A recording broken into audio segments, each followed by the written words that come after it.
Apa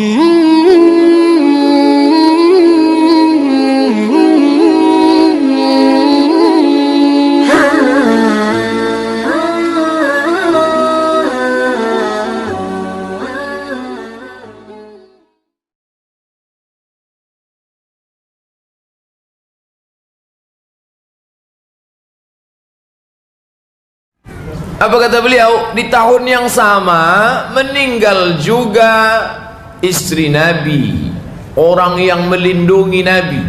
Siapa yang menyelimuti Nabi ketika Nabi turun kedinginan saat dia dipeluk makhluk tak tahu entah apa namanya? Dialah Khadijah. 3 kali Nabi naik ke atas Jabal Nur, umur 38, umur 39, umur 40. Umur 38 dia bertahanus, tak ada terjadi apa-apa. Umur 39 belum terjadi apa-apa. Umur 40 datang makhluk tak tahu entah apa memeluk dia. Iqra.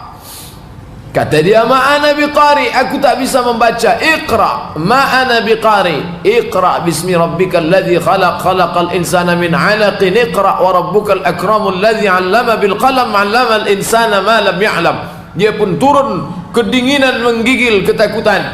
Yang menyelimuti dia adalah Khadijah Al-Kubra. Fisiknya diselimuti, maka turunlah ayat ya ayyuhal muddathir, wahai orang yang berselimut. Tapi batinnya tetap, yang menenangkan batinnya juga Khadijah. Khadijah, cobalah tengok, ditinggalkannya di tempat rumahnya di Makkah, pergi suami mencari ketenangan, bertahanus ke Gua Hira. Khadijah tak larang. Tahun pertama pergi, dia tak larang. Tahun kedua pergi, dia tak larang. Tahun ketiga pergi, dia tak larang. Kalau Khadijah sekarang lah itu, mentang-mentang aku janda tua, kau tinggalkanlah lama-lama. Ketika turun Nabi menggigil, apakah marah dia? Tidak. Dengan kelembutannya, keibuannya, dia bawakan selimut, dia selimuti Nabi SAW.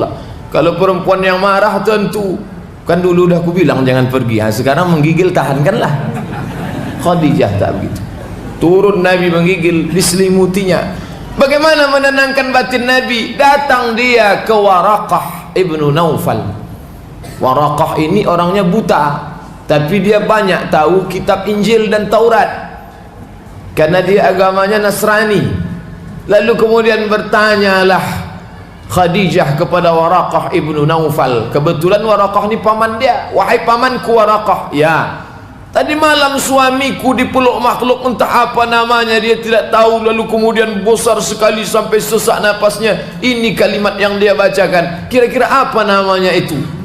Apa kata Waraqah ibnu Naufal? Menurut kitab yang aku baca, itulah namus malaikat Jibril yang dulu pernah datang kepada Musa, pernah datang kepada Isa, pernah datang kepada Ibrahim, dan dia datang kepada Nabi terakhir, dan inilah orangnya. Demi Allah, umat akan tahu menjadi saksi, Nabi terakhir itu menurut kitab yang aku baca akan diusir dari kaumnya. Kalau umurku panjang, aku orang pertama yang akan menolong dia saat dia diusir dari kaumnya.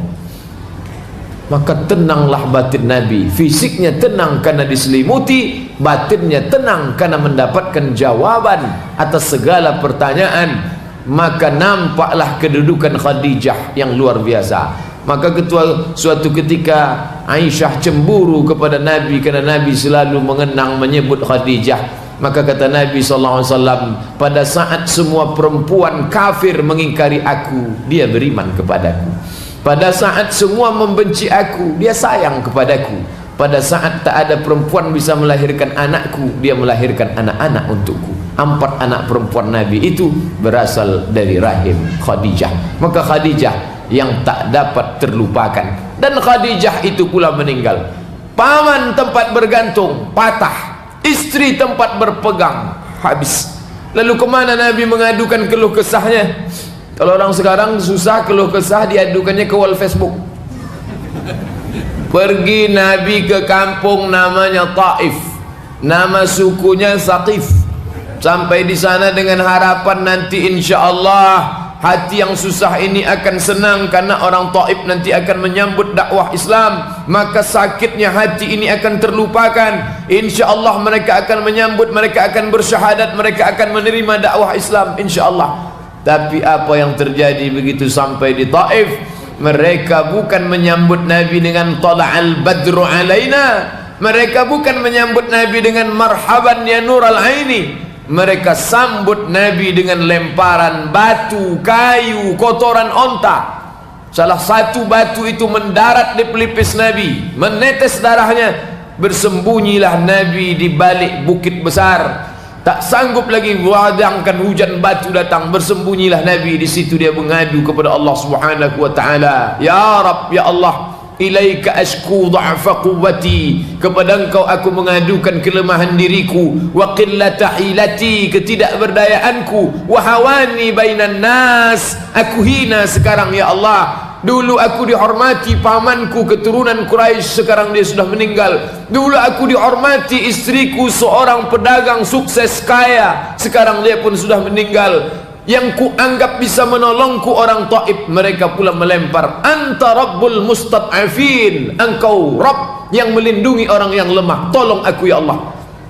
Di saat yang sama, selesai berdoa, datanglah malakul jibal, malaikat, jibal bukit, malaikat penjaga segala bukit datang menghadap Nabi sallallahu alaihi wasallam.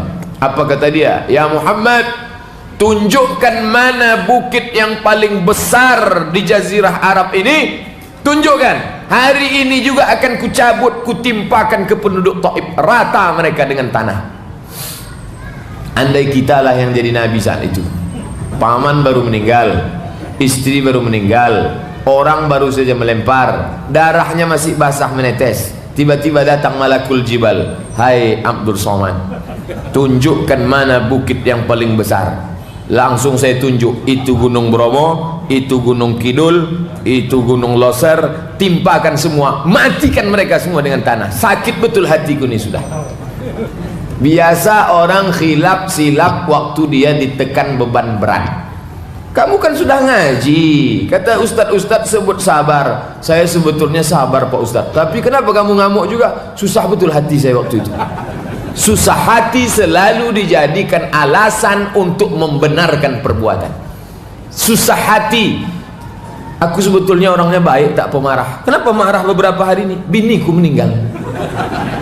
Kan kasihan betul itu, bini meninggal dijadikan alasan. Tengok Nabi, paman meninggal, istri meninggal, orang tak menyambut, tapi dia tidak marah, dia tidak beringas, dia tidak brutal. Lalu apa doa Nabi waktu itu? Apakah kata dia, hai malakul jibal, ratakan mereka dengan tanah? Tidak. Allahumma akhrij min aslabihim, ya Allah, keluarkanlah dari tulang sulbi orang-orang Taif yang melemparku tadi, man ya'budullaha wa la yusyrika bihi syai'a, anak cucu cicit keturunan yang akan menyembah Allah dan tidak akan mempersekutukan engkau dengan apapun. Apa maknanya? Bapaknya boleh jahat, kakeknya boleh jahat, tapi anak cucunya kan tak salah. Ampunkan mereka ya Allah. Hati susah, doa tak boleh menyusahkan orang lain. Ini sudahlah hati susah, pikiran sempit, doanya pun menyusahkan orang lain. Ya Allah, kalau bisa kau timpakan semua bukit kepada mereka, adapun anak cucu cicitnya 71 keturunan, matikan semuanya. Tapi Nabi tak begitu. Apa kata Nabi? Keluarkan dari tulang sulbi mereka anak cucu cicit yang akan menyembah engkau dan tak mempersekutukan engkau dengan apapun. Subhanallah, Taif menjadi negeri 100% Muslim. Kalau Mesir masih ada 6% Kristen Koptik, kalau Suriah masih ada Kristen Maronit, Ethiopia masih ada Kristen Ortodok, tapi Taif 100% Muslim. Doa Nabi di saat susah hati.